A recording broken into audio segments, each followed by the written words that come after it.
noticed that my performance had decreased significantly, and I was constantly tired, and I didn't want to be around anyone. I lost my appetite. I couldn't focus. All I thought was negative thoughts. It was very scary. A lot of people joke that it was like I was in the witness protection program. I kept myself hidden. I didn't want to talk to anyone. You just sit there helpless, wanting to make a change, but realizing it's so difficult to, and you may not have the power to. I really started isolating from really everybody, all of my friends at school, my community, my family, my siblings, you know, just everybody that I used to be even acquaintances with. I decided to kind of isolate and not really talk to anybody about it, and it got me into a darker place. I really was in denial at first. I said, oh no, wait, this is not happening to me. It wouldn't happen to me. Of all people, it's gotta happen to anybody else, just not me. I really was unsure about everything. I didn't know if these feelings that I were having were valid or if my thoughts were valid, because I couldn't even believe what was going on inside of my own head. It's like you have a hard time trusting yourself, like, am I making this up?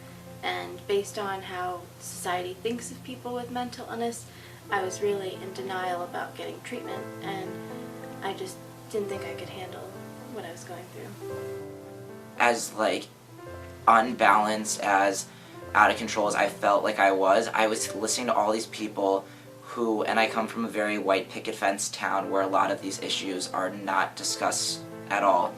And to hear all these people who I just look at and think they live such perfect, idealistic lives tell me about the problems that they have gone through with depression, with anxiety, with all these mental illnesses, and for me to think that I was alone this entire time just felt silly. I almost felt embarrassed to say anything because mental health was kind of like a forbidden subject to talk about. But with mental health, a lot of the symptoms don't necessarily show physical evidence of that you have it. I just didn't see the light at the end of the tunnel, and I had no hope, and I didn't want to go to school because I didn't think there was a point, because my academics were decreasing. I was a straight A student and they went to straight D's, and I didn't think I was going to graduate, which meant that I wouldn't go to college, which meant that I wouldn't have a career, so I didn't see a point.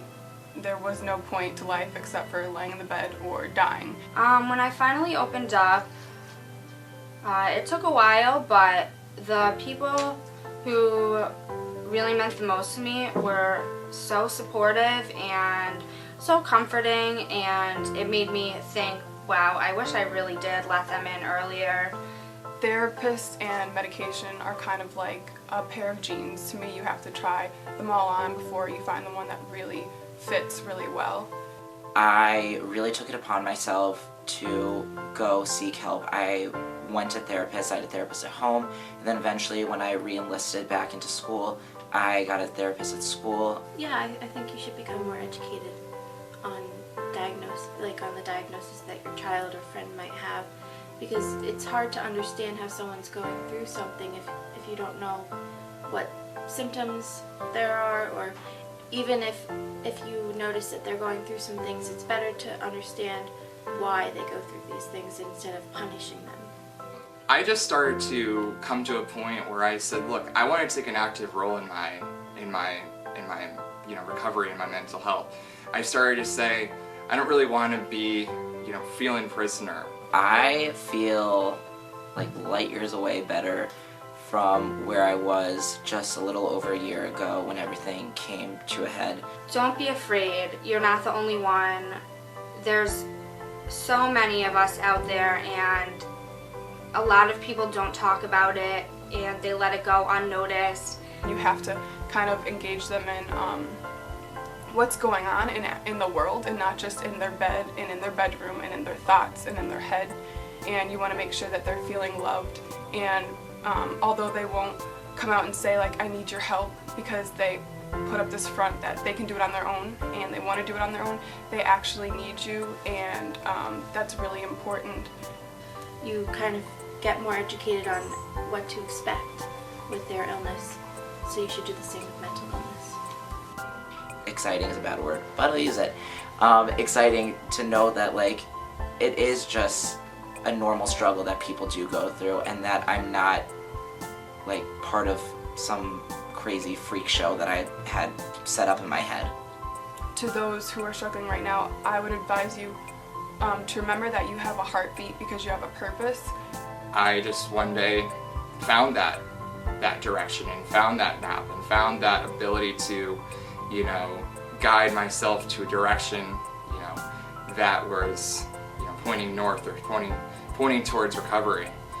I just found that, you know, the cognitive behavioral therapy really started helping me. Keep hold of my little mantra, still I rise. You can help someone through your story of success who needs you. Someone needs you. So keep on holding on and being strong. And it's okay to break down just as long as you get back up.